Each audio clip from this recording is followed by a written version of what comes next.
नमस्कार दोस्तों, एक बार फिर से आप सभी का हमारे YouTube चैनल में स्वागत है। आज हम आपके लिए लेकर आए हैं सेकेंड लेसन पुष्पीय पादपों में लैंगिक जनन 12th क्लास बायोलॉजी। चैप्टर का नाम है पुष्पीय पादपों में लैंगिक जनन। उस चैप्टर में एक बड़ा यूनिक सवाल है, 5 नंबर का सवाल है। ये कई बार बोर्ड एग्जाम में पूछा गया है, इसलिए 5 मिनट ध्यान देंगे तो 5 नंबर का क्वेश्चन जो है पूरी तरह से सॉल्व हो जाएगा। और 2024 में ये क्वेश्चन हर हाल में आएगा तो आएगा, कहीं लिख लिया जाए, पढ़ लिया जाए, क्वेश्चन हर हाल में आएगा तो आएगा। चलिए देखते हैं कि पुष्पीय पादपों में लैंगिक जनन क्या है ना। पुष्पीय पादपों में लैंगिक जनन में दोहरा निषेचन जो टॉपिक है, बड़ा बेहतरीन टॉपिक है।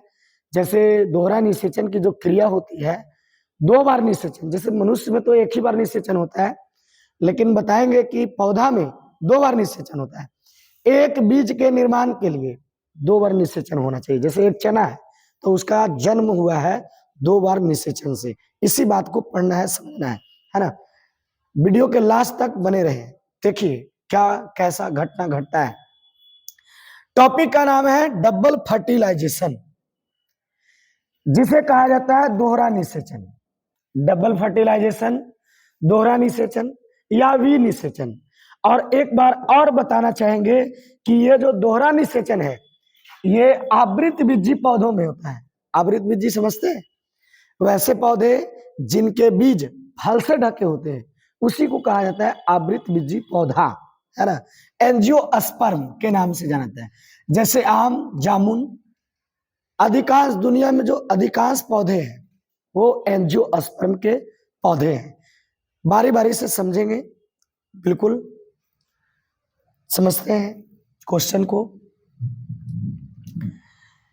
इसमें एक फिगर जो इंपॉर्टेंट है ना, इसमें एक फिगर है। ये जो चित्र है जो आपको सुराही जैसा लग रहा है, ये चित्र किसका है, पहचान रहे हैं? नहीं, ये चित्र है स्त्री केसर का, है ना। स्त्री केसर पौधों का मादा जनन अंग का नाम क्या है? स्त्री केसर। मादा जनन अंग का नाम क्या है? स्त्री केसर, है ना। और स्त्री केसर में ही तो डबल फर्टिलाइजेशन की क्रिया होगी। जैसे मनुष्य में निषेचन की क्रिया मादा के गर्भाशय में, मादा के अंडवाहिनी नली में होता है, वैसे ही इसमें सीखेंगे, समझेंगे।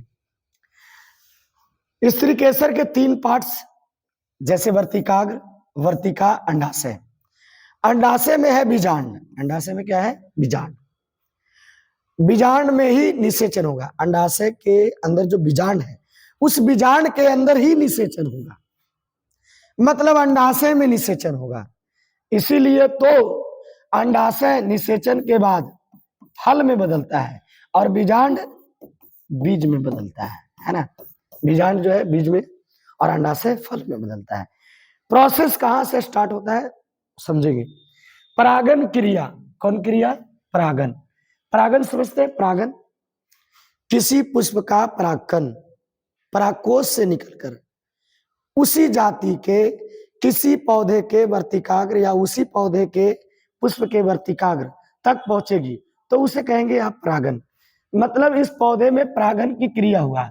ये जो परागकण है, ये जो परागकण है, ये परागकण पुंकेसर से निकलकर कहा चलाया? पुंकेसर के परागकोश से निकलकर, पुंकेसर के परागकोश से निकलकर ये आया वर्तिकाग्र पर। क्योंकि परागन की क्रिया कहाँ होती है? वर्तिकाग्र पर। परागन की क्रिया वर्तिकाग्र पे होती है। परागन होने के बाद वर्तिकाग्र पर परागकणों का अंकुरन होता है। जैसे चना देखते होंगे कि जब चना अंकुरित होता है, चना जन्म लेता है तो उसे एक लंबी नली निकलती है। वैसे ही इसमें कि जब परागकण अंकुरित होंगे तो एक लंबी नली का निर्माण होगा जिसका नाम है परागनली। क्या नाम है उसका? परागनली।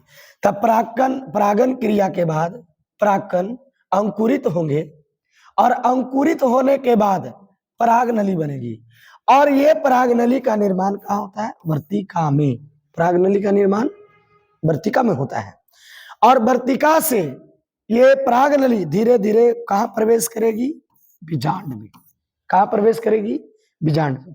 और बीजांड में प्रवेश करने के बाद परागकण के अंदर जनन केंद्रक, जनन कोशिका होता है, और जनन कोशिका के अंदर जनन केंद्रक होते हैं।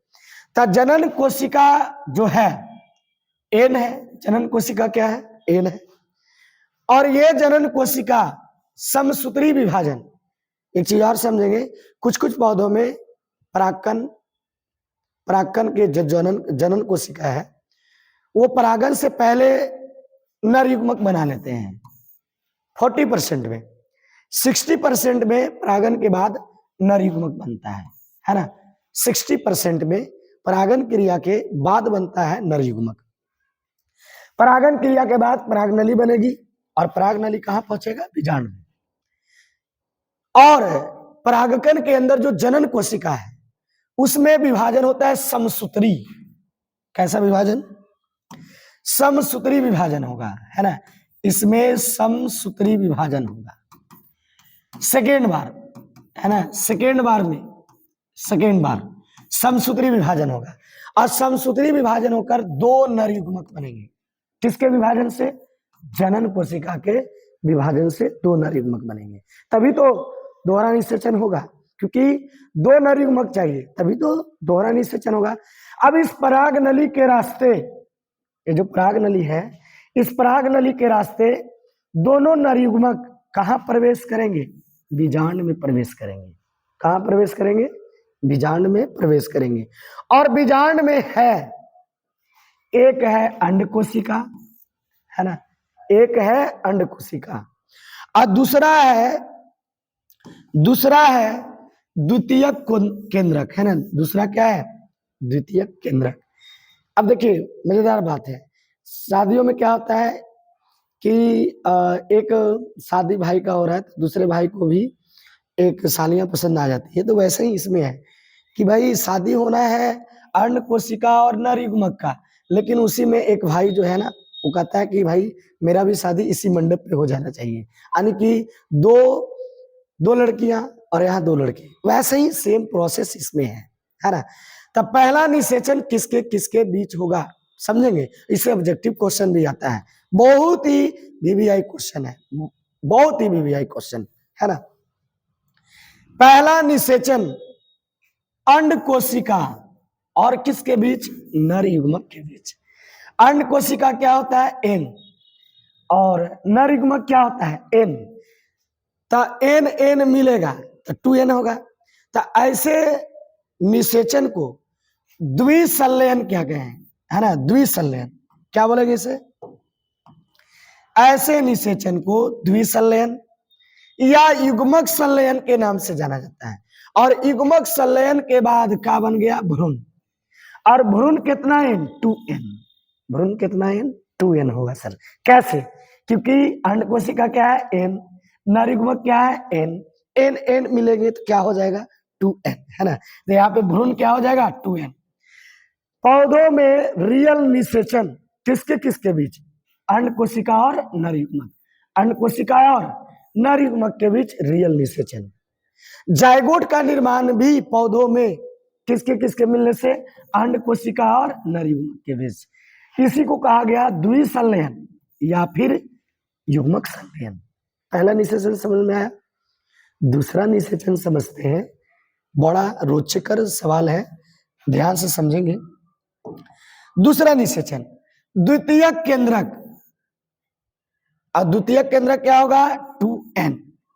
और नर युग्मक क्या होगा? n। नर युग्मक क्या होगा? n।